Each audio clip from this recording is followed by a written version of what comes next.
ሰላም ወገኖች እንዴት አላችሁ? ዶክተር ማርቆስ ከጤና ሆሊስቲክ።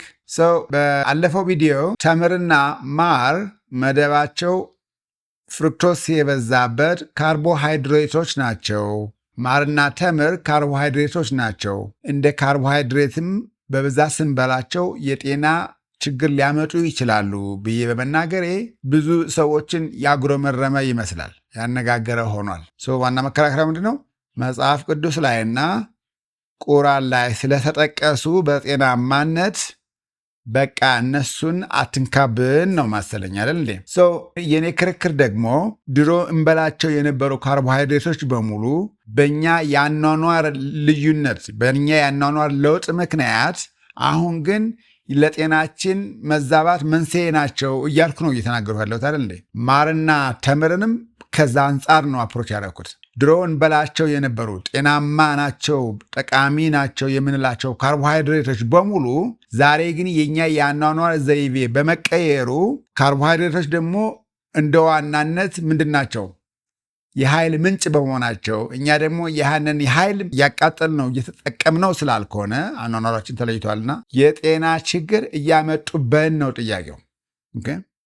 ስለዚህ እናንተ መጽሐፍ ቅዱስንና ቁርአን እየጠቀሳችሁ የማርንና የተምርን ጥቅም የምታስረዱኝ የምትዘረዝሩልን ሰዎች የስ መጽሐፍ ቅዱስና ቁርአን ጥቅማቸውን ያሳያሉ፣ እኔም ጥቅማቸውን አልጠፋኝም፣ አልረሳሁትም፣ የስ በጣም ጠቃሚ ናቸው ብያለሁ። ለዛም ነው አልፎ አልፎ እንደ መድኃኒትነት እኔ ራሴ እመገባቸዋለሁ ያልኩት። ግን እኛ መጽሐፍ ቅዱስና ቁርአን የማርንና የተምርን ጥቅም በጠቀሰበት ጊዜ እንደምንኖረው ይኖሩ እንደነበረው ሰዎቹ አይደለም እኛ አሁን እየኖርን ያለ ነው። ስለዚህ የማርና የተምር ጥቅም እንዳለ ሆኖ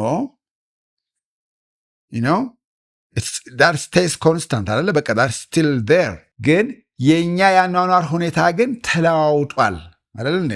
አሁን ቫሪየብሉ ማን ነው ካላችሁኝ የኛ ያኗኗር ሁኔታ ነው። ያኔና አሁን የምንኖረው የተለያየ ነው። የማርና የተምር ጥቅም በመጽሐፍ ቅዱስና በቁርአን በታዘዘበት ጊዜ የሚኖሩ ሰዎች የበሉትን ማርና ተምር አቃጥለውት የሚገቡ ሰዎች ነበሩ። አዳኞች፣ አራሾች፣ ተጓዦች፣ ተንቀሳቃሾች ምግባቸውን ሲፈልጉ የሚውሉ ማህበረሰብ ነበሩ። እኛ በአሁኑ ሰዓት ደግሞ የምንኖረው የመጽሐፍ ቅዱስ ጊዜ ዘመንና የቁርአን ጊዜ ዘመን ሳይሆን የዛኔ አሁን የዲጂታል ዘመን ላይ ነው እየኖርን ያለው። የዲጂታል ዘመን ላይ ደግሞ እኛ አብዛኛው ጊዜያችን የሚጠፋው ስክሪን ላይ ነው እንጂ ቴክኖሎጂ ላይ ነው እንጂ የመንቀሳቀስ የምግብ ፍለጋ ላይ አይደለም ቀኑ ሙሉ የምንውለው። በዚህ ምክንያት የምንመገባቸው ምግቦች በሙሉ እየተቃጠሉ አይደሉም፣ በተለይ ካርቦሃይድሬት። ምክንያቱም ካርቦሃይድሬት ዋናው የምንበላበት ምክንያት ኃይል ስለሚያስፈልገን ነው፣ መንቀሳቀስ ስላለብን ነው። ወይም ደግሞ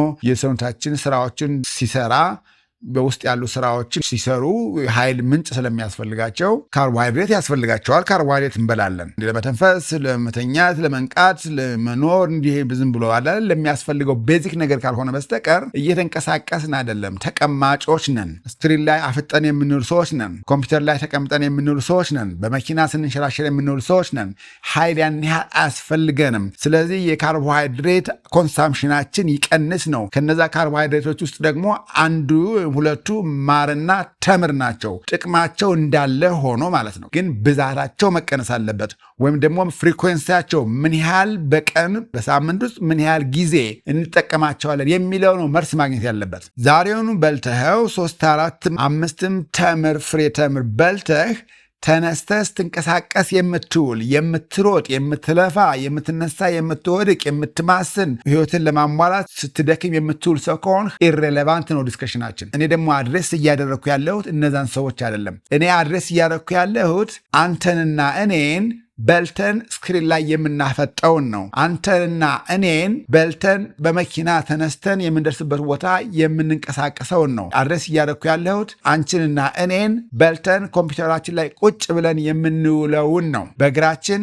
ከአንድ ፈርማታ እስከ ሌላኛው ፈርማታ ድረስ መንቀሳቀስን የምንጠየፈውን ሰዎችን ነው። እኛ ደግሞ ያን ያህል ኃይል ለማጥፋት ኃይል ለመጠቀም የምንቆጥብ ሰዎች ከሆነ መጀመሪያውኑም ለኃይልነት የተመደቡ ምግቦችን መቀነስ አለብን ብያለሁኝ። የፈለገው ጤናማ ጥቅም ያላቸው ቢሆንም መጠናቸው መቀነስ አለበት ማለት ነው። ምክንያቱም መደባቸው ኃይል ሰጭነት ነው።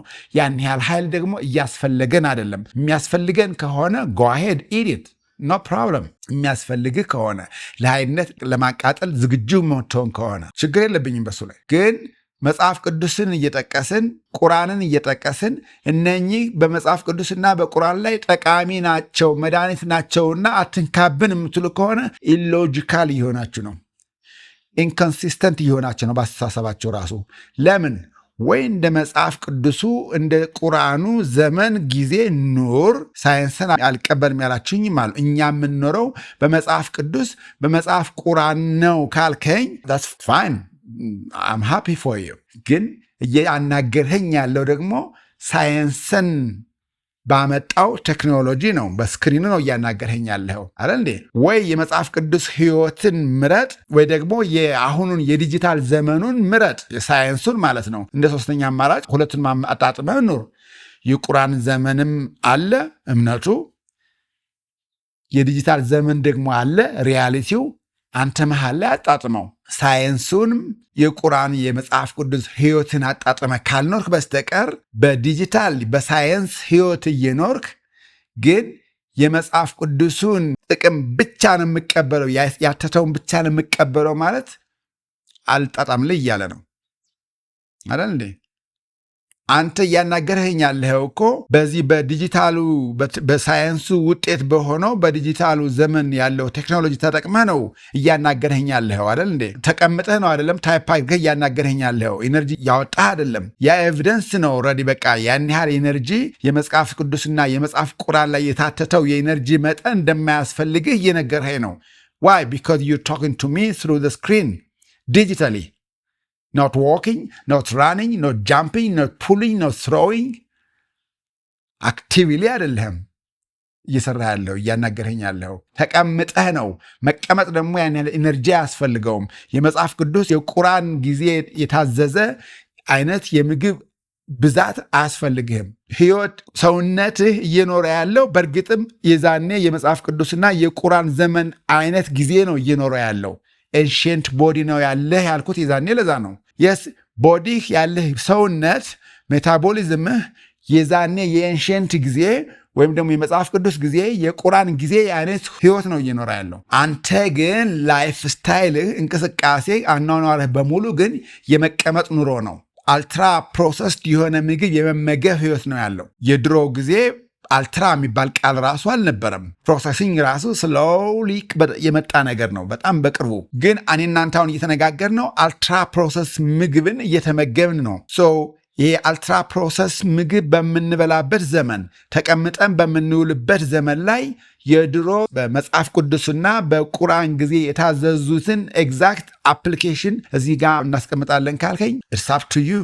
እኔ አላስገድድህም። that's your choice። ግን ኮንሲኩዌንሱ የሚሆነው ውጤቱ የሚሆነው ምንድነው መሰለህ? የጤና መዛባት እንደሚሆን ልነግርህ እችላለሁ። ምንም ጥያቄ የለውም። because it doesn't make sense just logical የሚሆነው ምንድነው የሚያስፈልግህን ወቅቱ ሰዓቱ በአሁኑ ሰዓት የሚያስፈልግህን የኤነርጂ መጠን ያክል ብላ ነው። ከማርም ይሁን ከማንኛውም ካርቦሃይድሬት ከተምርም ይሁን መድኃኒት እንዳላቸው ቢሆንም በዚህ በተጨማሪ ራሱ ለምሳሌ እንጀራ ነው የሚጠቀሰው።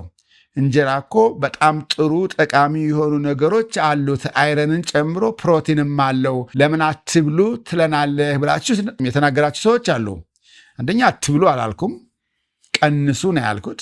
ለሚያስፈልጋችሁ ኃይል ያክል ብቻ ብሉ ነው ያልኩት። ሁለተኛ ደግሞ የአይረንም ሆነ የፕሮቲንም ሆነ የሌሎቹን ኤሌመንቶቹን መኖር በጤፍ ውስጥ አልካድኩም። መደቡ ዋና መደብ መሰረቱ እንደ ማክሮኒውትሪየንት ካርቦሃይድሬት ነው ያልኩት። ካርቦሃይድሬት ደግሞ አስፈላጊነቱ ለኃይል ነው ያልኩት። ኃይል ደግሞ ያንተ አስፈላጊነቱ እየቀነሰ መጥቷል። ምክንያቱም ሴደንተሪ የሆነ የማይንቀሳቀስ ህይወት ላይፍ ስታይል እየኖርክ ነውና እየኖርን ነውና ስለዚህ ለወቅቱ ለሚጠይቀው የእንቅስቃሴ መጠን ያክል ብቻ የሚሰጥ ኢነርጂ እንውሰድ ነው። መጠኑን እንቀንስ ነው፣ ወይ ደግሞ ፍሪኩዌንሲውን የምንበላበትን ፍጥነቱን እንቀንስ ነው። ስለዚህ ፕሊዝ ትንሽ ራሽናሊቲ የሚባል ሎጂካል የመሆን አስተሳሰብ የሚያስፈልገን ይመስለኛል። ማር፣ ተምር፣ ጤፍም ራሱ ምርጥ ነገሮች ናቸው፣ ጠቃሚ ነገሮች ናቸው። መድኃኒትነት ያላቸው ኬሚካሎች፣ ኤሌመንቶች ያላቸው ነገሮች ናቸው። የስ ምግቦች ናቸው። መጽሐፍ ቅዱስም ቁርአንም ላይም የተወደሱ የታዘዙ መድኃኒት ምግቦች ናቸው። ግን ወቅቱ የሚጠይቀውን ያክል ኢነርጂ ብቻ መብላት ካልበላን በስተቀር ካልወሰድን በስተቀር የጤና ጠንቅ ነው የሚሆነው። ፕሮባቢሊ ይሄ ደግሞ በሂስቶሪካሊ አሁን ስናየው መንስኤው ማርና ተምር ላይሆን ይችላል። በዓለም ላይ በዳያቤቲስ ብዛት ከአንሄልዚ ሜታቦሊክ ቢሄቪየር አንጻር ሲታይ በአረቡ ወርልድ በዓለም ላይ አንደኛ ናቸው። ሜታቦሊክ ፕሬቫለንሱ ናምበር 1 ጉግል ኢት። በተአምር የመጣ አይደለም። Do they have sedentary lifestyle? Probably yes. ጣፋጭ ነገር ካርቦሃይድሬት የበዛው ነገር ያዘወትራሉ በጣም? Probably yes. ጣፋጭ ነገር ካልኳቸው ደግሞ ይኸው እንግዲህ ምንድነው ስኳር፣ ተምር፣ ማር ያዘወትራሉ? Probably yes. ያለዛ የአረቡ ወርልድ በሜታቦሊዝም የአረቡ ዓለም በዳያቤቲስ ፕሬቫለንስ በስቶ መገኘት አንደኛ አይሆኑም ነበረ። እንዲሁ ዝም ብሎ ኮኢንሲደንት አይደለም ነገሩ። ኮዝ ኤንድ ኢፌክት። ኖት ኦንሊ ዛት በኢትዮጵያ ውስጥ በዳያቤቲክ ፕሬቫለንስ ወይም የዳያቤቲክ በስቶ በመገኘት በአካባቢን ማለት ነው በሰዎቹ ጋር በኢትዮጵያ ውስጥ አንደኛ የሶማሌ ክልል ነው። እኔ ጉግል አድርጌ ያገኘሁት ነው። እናንተም ጉግል አድርጉት። ይሄ የምነግራችሁ ኢንፎርሜሽን ለእኔ ብቻ የተሰጠ አይደለም። አቬይላብል ኦፕን ሶርስ ነው። በኢትዮጵያ ውስጥ በዳያቤቲክ ደረጃ በጣም በብዛት ያለው በኢትዮጵያ ውስጥ የት አካባቢ ነው ብላችሁ ቸክ አድርጉ። የሶማሊያ ክልል ነው ያልኩት። ፕሮባብሊ የሶማሊያ ሀገርም ራሱ ችግር ሊኖርበት ይችላል። ምክንያቱም ተመሳሳይ ቢሄቪየር ብዬ ነው የማስበው። ያ ማለት ነው ጎ ቼክ ኢት። እነሱ ካርቦሃይድሬት የበዛበት ምግብ ይበላሉ? ጥያቄ። የሴደንታሪ ላይፍ ስታይል አላቸው? ጥያቄ። መልሱ። እንግዲህ ለሱ መልስ መስጠት የምትችሉ እናንተ ናቸው። ጣፋጭ ያለው ነገር ያዘወትራሉ? መልሱ እናንተ ናቸው የምታውቁት። ለእኔ የስ የሚል መልስ አለኝ። ምክንያቱም ኤቭሪቲንግ ሃዝ ኢትስ ኦን ኮዝ ኤንድ ኢፌክት። በኢትዮጵያ ውስጥ አንደኛ የሆኑበት ምክንያት the highest prevalence of diabetics ያለበት የሶማሌ ክልል የሆነበት ምክንያቱ ኮዝ ይኸው ነው። ኢፌክቱ ዳያቤቲሱ ራሱ ነው። የነሱ የላይፍ ስታይል ደግሞ ሞር ከማን ጋር የተገናኘ ነው? ከአረቡ ወርልድ ጋር ሊሆን አይችልም። የአረቡ ወርልድ ማለት ምን ማለት ነው? የቁራን ጋር ግንኙነት ያለው ማህበረሰብ አይደለም። መጽሐፍ ቅዱስ ቁራን ላይ መታዘዙ ለዘመኑ፣ ለወቅቱ፣ ለጊዜው ትክክል ሊሆን ይችላል ነበረም። ምክንያቱም በወቅቱ ያኔ ሰዎቹ በሜታቦሊክ ሪዝን በሆነ ምክንያት አይደለም ሰዎች ሲሞቱ ሲያልቁ የነበሩት ሲታመሙ የነበሩት። አሁንም ቢሆን ችግሩ ተምሩና ማሩ አይደለም፣ ግን የዛ የታዘዘውን ያክል ብሉ ተብሎ የታዘዘውን ያክል በአሁኑ ሰዓት ስንበላ እኛ ግን ያንን ያህል ኢነርጂ አያስፈልገንም በወቅቱ። ምክንያቱም እኛ እየተንቀሳቀስን አይደለም፣ ተቀመጠን እየዋልን ነው፣ ሰደንተሪ እየሆን ነው። ስለዚህ ሰደንተሪ የምንቀመጥ ከሆነ እሱን የሚመጥን የካርቦሃይድሬት መጠን እንመገብ። ከካርቦሃይድሬቶች ውስጥ ደግሞ ሁለቱ ማርና ተምር ናቸው ነው መልሴ። is this difficult to understand? I don't think so. unless አልረዳም ከማለት አልፈልግም ከማለት በር ዘግቶ ቢንኳኳም አልከፍትም ከማለት በስተቀር ከባድ አይመስለኝም። it is very clear. መጽሐፍ ቅዱስ ጋር ቁርአን ጋር አይደለም ንክኪ የመጣሁት አመጣጤ እሱ ጋር አይደለም። እኔ ከላይፍ ስታይልህ ጋር ነው። ላይፍ ስታይልን የሚመጥን አመጋገብ ተመገብ። ጤናማ መሆን ከፈለክ ነው፣ ምርጫ ነው። አሁንም ቢሆን ከፈለክሽ ነው። አዘርዋይስ እንደ ቁርአንና መጽሐፍ ቅዱስ ጊዜ አመጋገብ እየተመገብሽ በአሁኑ የዲጂታል ዘመን ደግሞ እንደገና መኖር ከፈለግሽ ውጤቱን አንቺ ነሽ የምታገኘው። ውጤቱን አንተ ነው የምታገኘው። ማር፣ ተምር፣ ጤፍ all these things wonderful ናቸው። ብለስድ የተሰጠን በቃ ምግቦች ናቸው። ግን ከዘመኑ አኗኗራችን ጋር አብረው እየሄዱ አይደለም። ብዛታችሁ አጠቃቀም ብዛቱ መጠቀማችን ሳይሆን አጠቃቀም ብዛትና ማነስ አለመመጠኑ ችግር እየመጣ ነው ያለው። ስለዚህ እሱን ነው ማጣጣም ያለብን። ላይፍ ስታይላችንን ከምንበላው ጋራ የምንበላውን ከላይፍ ስታይላችን ጋራ ማመጣጠን ነው ቁም ነገሩ። ካርቦሃይድሬት እንበላለን፣ የስ እንብላ just fine። ግን የምትበላው ካርቦሃይድሬት ለሚያስፈልግህ ኃይል ብቻ ለቀኑ በቃ ለላይፍ ስታይልህ የሚመጥን መሆን አለበት። ተቀምጠህ የምትውል ከሆነ አንድ ሙሉ እንጀራ ጠርቀህ የምትበላበት ምክንያት አይታየኝም። never nothing። ይሄ ከቀኑ ሙሉ ደፋ ቀና ሲል ህይወቱን ለማሟላት ሲሰራ ሲባክን የሚወድ ሰው ከሆነ probably fine, I have no problem። ግን በሜታቦሊዝም ችግር የሜታቦሊክ ሄልዝ ላይ ስናወራ አድረስ እያደረግን ያለ ነው እነዛን ሰዎች ነው አይደለም። እስካሁን ድረስ ንግግሬ እኔ ትርፍ እየበላን ትርፍ ኢነርጂ እያጠራቀምን ያንን ወደ በሽታነት የምንቀይር ሰዎች እኛን ነው አድረስ እያደረኩ ያለሁት። እነሱ አቃጥሎት ነው የሚገቡት፣ ጨርሷት ነው የሚገቡ። ምንም የሚጠራቀም ፋቲ ሊቨር የሚያመጣ ነገር አይቀርም። በቃ ምንም የተጠራቀመ ነገር የለም። ፕሮሰስ አለው እኮ። መጀመሪያ ጉበት መሙላት አለበት። ጉበት የሚሞላው ከትርፍ ነገር ነው። ትርፍ የላቸውም፣ አቃጥሉታል። ኦልሬዲ ጉበት ከሞላ በኋላ ነው ሌላ ደግሞ ወደ ቦርጭነት ወይም ወደ ሌላ ቦታ የማጠራቀም ማጓጓዝ የሚጀምረው። እነሱ ይሄ ችግር የለባቸውም። ደፋ ቀና ሲሉ ኑሮን ለማሟላት ሲጣጣሩ የሚውሉ ሰዎች፣ ሲንቀሳቀሱ የሚውሉ ሰዎች የሜታቦሊክ ኢሹ ችግር የለም ነው የእጥረት ችግር ነው ያለው። ስኬርሲቲ ችግር ነው እነሱ ጋር ያለው እንጂ ተርፎ ያ ትርፉ ደግሞ በሽተኛ የመሆን ጉዳይ አይደለም የነሱ ችግር። የዚህ ችግር ያለው እኔና አንተ ጋር ነው፣ ተቀማጮቹ ጋር ማለት ነው። በልተን ተቀማጮች ጋር በልተን ብቻ አይደለም ትርፍ በልተን ከዛ ተቀማጭ ምንበላው ፕሮባብሊ ከነሱ በካሎሪክ ደንሲቲው በምናምን ነገር ከነሱ የተሻለ ነው። ደፋ ቀና ከሚሉ ሰዎች ጋር ማለት ነው። ከነሱ የተሻለ ነው፣ መጠኑም የበዛ ነው። ቢኮዝ አለና ብለን አፎርድ እናደርጋለን ብለን ስለምናስብ ነው። ከነሱ የበዛና የተሻለ ነው፣ ግን እንቅስቃሴያችን በጣም የደከመ ነው። በጣም ትንሽዬ ነች። ሰው ትርፍ ነው ይቀመጣል። ቦርጭ ወጦ ካየኸው ዝቅ ብለህ ስታየው ቦርጭ ካየኸው በቃ ትርፍ በልተሃል። በወቅቱ በሰዓቱ ወይ በቀኑ በተወሰነ ጊዜ ውስጥ ለሚያስፈልግህ ኃይል ብቻ አይደለም የተመገበው ማለት ነው። ትርፍ በልተሃል። ኤንድ ኦፍ ስቶሪ። ትርፍ በልተሃል። ቦርጭ ምልክቱ እሱ ነው። ከዛ ውስጥ እኔ አሁን ስናገር የነበረው በማርና በተምር በጤፍ ጉዳይ አያይዤ መናገር ከፈለግኩኝ የስ ትርፍ እንደ ትርፍነት ማርንም ተምርንም ጤፍንም ትርፍ በልተሃል። that's why you have ቦርጭ። because ትርፍ ካልሆነ ከጉበት አልፎ በዚህ ፊት ለፊት ቦርጭ ላይ፣ ሆድ ላይ፣ ቤሊ ላይ፣ አብዶሚን ላይ የሚቀመጥበት ምክንያት የለም። ትርፍ በልተሃል። face it my friend፣ ትርፍ በልተሃል። ወይ አቃጥለው ወይ የምትበላውን ቀንሰው። ግን ማቃጠሉ ምንም ጥያቄ የለውም። ይጋር ሙቭ ማድረግ መቻል አለብህ። የሰው ልጅ እንዲበላና እንዲቀመጥ አልተሰራም። የሰው ልጅ ይበላል፣ የስ ፋይን፣ ደን ይንቀሳቀሳል። 10 የሆኑ እንቅስቃሴዎችን ሲያደርግ ይውላል። ይገፋል፣ ይጎትታል፣ ይሸከማል፣ ይንበረከካል፣ ይሮጣል፣ ይወረውራል። ኦል ዲስ ሙቭመንት ሲያደርግ ነው የሚለው። እኔ እናንተ ሁነኝን በሙሉ ተጠይፈናል። ለእኛ ኮምፈርት የትኛው መሰለ? ለእኛ ኮምፈርት ዘሎ መኪና ውስጥ መቀመጥ፣ አውቶማቲክ የሆነ መኪና እየነዱ መሄድ፣ የደረስንበት ቦታ ደረስን፣ ዘላ ሄደ ኮምፒውተር ላይ መቀመጥ፣ ሌላ ጊዜ ሲኖረን ደግሞ ስልክ ላይ አፈጠን መቀመጥ ነው። እንደሱ ከሆነ አበላላችን እንደገና ሪቫይዝ መደረግ አለበት። ይሄ የሚጎራብጥ ከሆነ ሊጎራብጥ አያስፈልግም።